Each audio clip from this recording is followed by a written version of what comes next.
Então, como eu falei, um dos principais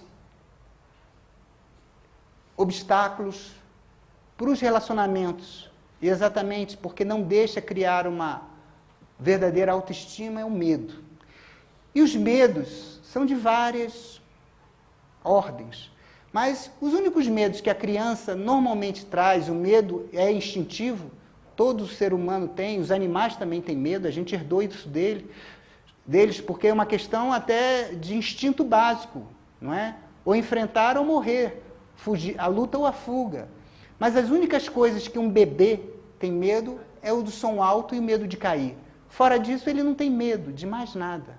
Mas nós vamos desenvolvendo uma série de medos, por causa dos nossos pais, dos nossos professores, da televisão, das pessoas que nos cercam, a gente vai adquirindo uma série de medos que são condicionamentos. Não sei se vocês têm acompanhado as palestras do Marcos Rezende, ele tem falado muito sobre os condicionamentos. E esses condicionamentos são muito negativos, porque eles nos limitam. Na base desses condicionamentos está o medo. Certamente, o medo vai trazendo uma série de condicionamentos. A religião nos traz medo, a sociedade nos traz medo. Tudo que a gente vai vivenciando ou que a gente vai percebendo na nossa família, nos nossos irmãos, nos nossos amigos, nos nossos professores, nós vamos inconscientemente transformando e na base do medo vem esses condicionamentos.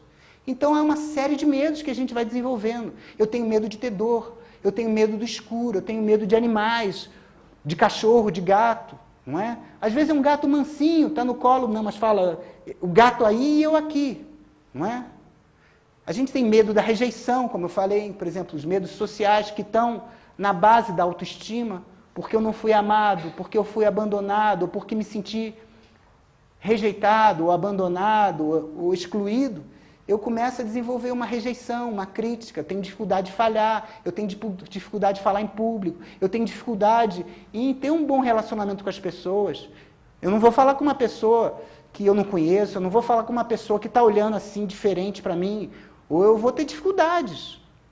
E isso pode gerar muitas limitações, muitos problemas. E eu começo a gerar o medo do inferno, o medo da morte, o medo de fantasmas. A própria religião nos dá uma série de medos. E tudo que eu tenho medo, eu evito, não é verdade? Agora, se falam que você deve temer a Deus, não é? Existe isso, está escrito na Bíblia, o temor a Deus é o começo da sabedoria. Como é que eu vou temer a Deus?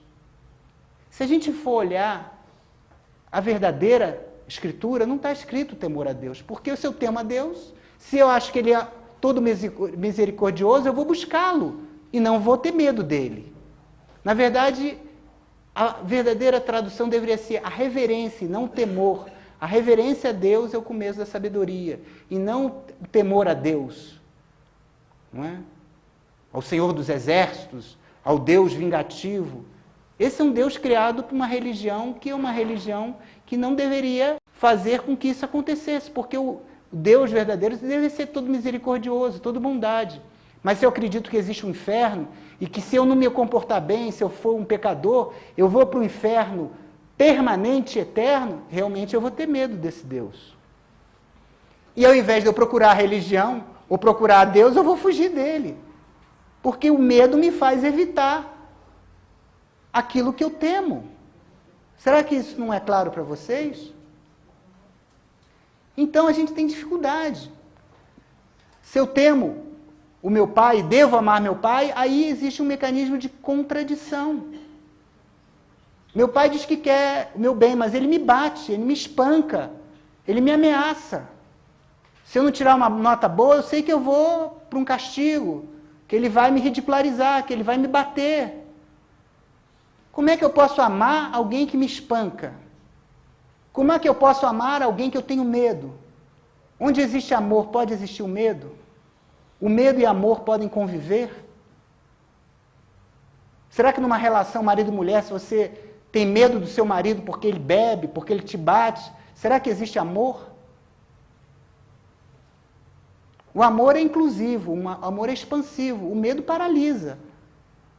Eu acho que não dá para conviver dois sentimentos tão antagônicos. Claro que o ódio é um sentimento de fúria, um sentimento de raiva extraordinariamente agressivo, mas o medo, ele paralisa. O medo traz dificuldades. Então, por exemplo, às vezes a gente tem percepções que nos trazem dificuldade. Então, por exemplo, eu vou pedir para vocês me dizerem o que vocês estão vendo aqui. O que é isso aqui? Por favor. É uma cobra.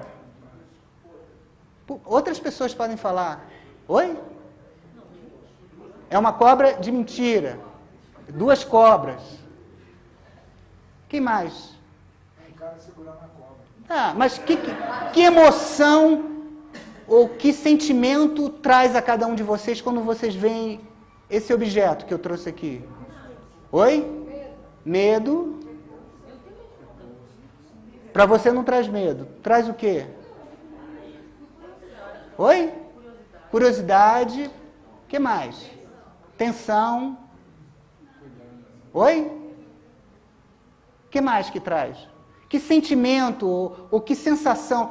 Procurem perceber no seu corpo agora. Fechem os olhos. Imaginem que essa cobra está aqui. Dá uma repulsa. Isso causa... Não é? Tem gente que tem vontade de matar. A respiração. Alguém sentiu o batimento cardíaco aumentado? Você sentiu? E a respiração modificou de alguém quando eu mostrei esse objeto? Isso aqui agora, eu perguntei, é uma cobra? Não é uma cobra. Vocês têm certeza?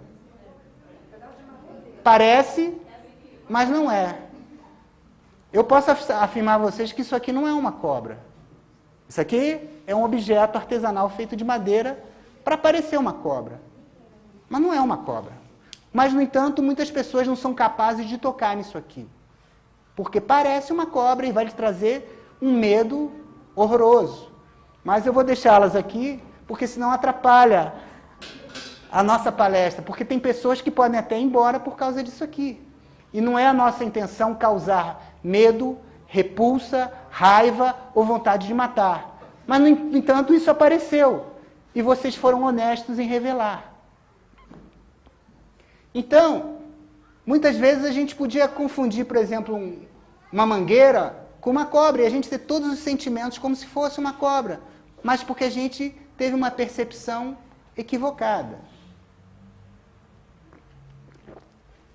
E como nós fomos muitas vezes criados através de uma religião que nos faz ter medo da morte, a gente, quando fala sobre morte, tem uma dificuldade muito grande.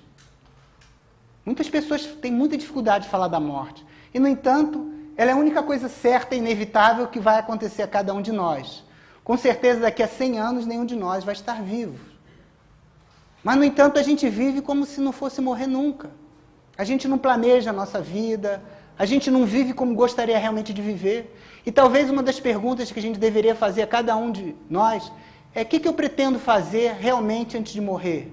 Se eu tivesse mais 3 meses de vida, mais 3 anos de vida.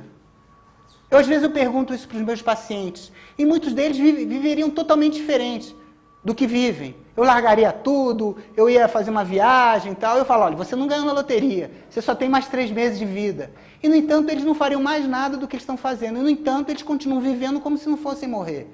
E ninguém sabe quanto tempo de vida tem. Alguém de vocês sabe se tem mais 1 ano, 2 anos, 10 anos ou 20 anos de vida? Ninguém sabe. Pode ser amanhã, pode ser daqui a pouco. Nós podemos sair ali e ser atropelados, ou ter um infarto, ou ter uma síncope. Ninguém sabe. No entanto, a gente vive evitando o pensamento da morte.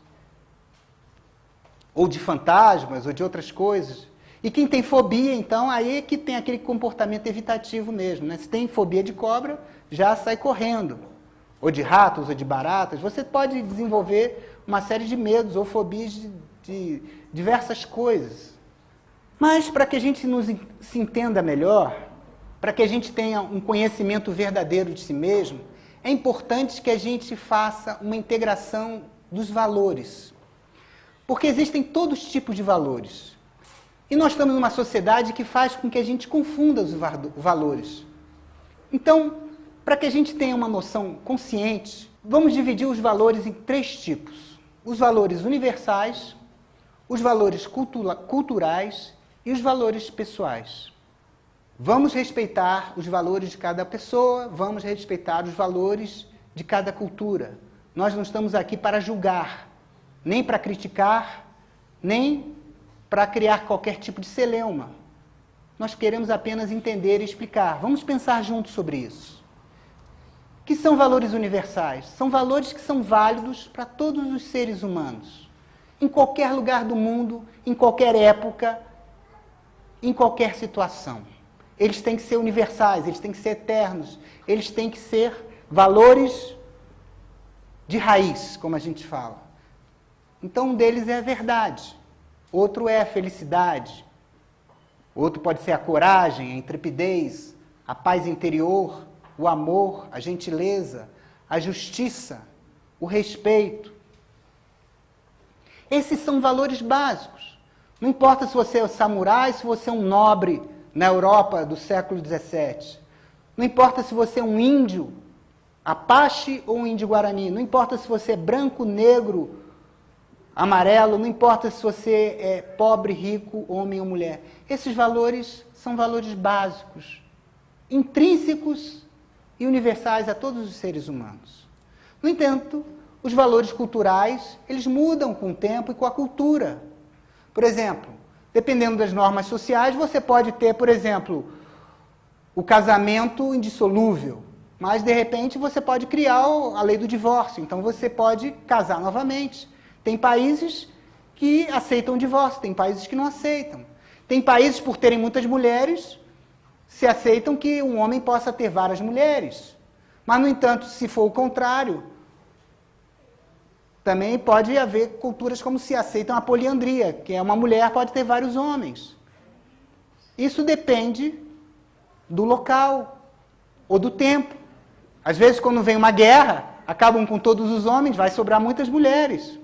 Né? Nós estamos numa cultura que os homens morrem muito mais, por causa de tiro, por causa de violência, por causa das drogas. Normalmente já nasce um pouquinho mais de mulher do que homem, talvez na base de 51%, para 49%, não se sabe. Mas a violência acaba por matar a maioria dos homens. Não é? Existem valores que são de cada cultura, como circuncisão. Agora, existem valores culturais que podem ser violentos. A circuncisão num jovem pode ser até higiênica, mas é a circuncisão de mulheres, que é ainda frequente, infelizmente, na África, em que se diz que a mulher não pode ter prazer, em que se extirpam os clitóris das meninas ainda, muitas vezes sem anestesia, de forma totalmente sem antisepsia nenhuma, muitas vezes com giletes ou facas totalmente improvisadas, e muitas outras coisas. Vocês lembram a China antiga? Porque um imperador achou bonita uma mulher de pé pequeno, todas elas tinham que quebrar os pés das meninas e botar naqueles sapatinhos ou amarrar com faixas, e as mulheres quebravam os pés para ficar com os pés diminutos. E botavam aqueles kimonos, não podiam andar porque sentiam dores terríveis. Imaginem a dor de milhares de meninas que são circuncidadas ou que têm esses pés amassados. Ou aquele pescoço, muito bem, você lembrou, para ficar mais bonito tem que ter um pescoção. Então vai botando uma argola, 2, 3, 4... E depois elas não podem tirar a argola, porque elas não têm mais sustentação. Elas podem, literalmente, ter uma cisão, uma lesão medular. E tem que viver com aquilo. E não podem mais mover a cabeça. Não precisa ir muito longe. A senhora talvez lembre do espartilho. As mulheres não podiam respirar. Aperta mais, aperta mais. Aperta até uma hora que quebrava, sei lá, as costelas, ou ela não conseguia respirar. Ou ela tinha uma síncope e desmaiava. Talvez seja anemia, quando casar passa. Não é?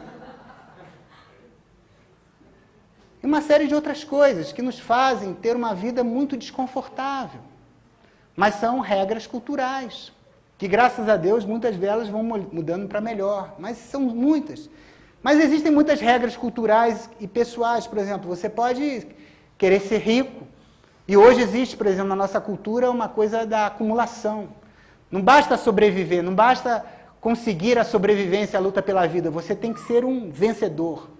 Você tem que ganhar $1 milhão, você tem que conseguir ter uma Ferrari, você tem que conseguir um apartamento de cobertura, de frente para a praia, você tem que parecer ser bem-sucedido, um terno Armani ou ou Dior, ou qualquer coisa assim. Não é? Então, as mulheres se preocupam em ter sapatos da moda, botas da moda, roupas da moda, e os homens também. Não é? Quem é o seu cabeleireiro? Quem é o seu massagista? Quem é o seu personal isso, personal aquilo? E as pessoas se preocupam muito em parecer e não ser.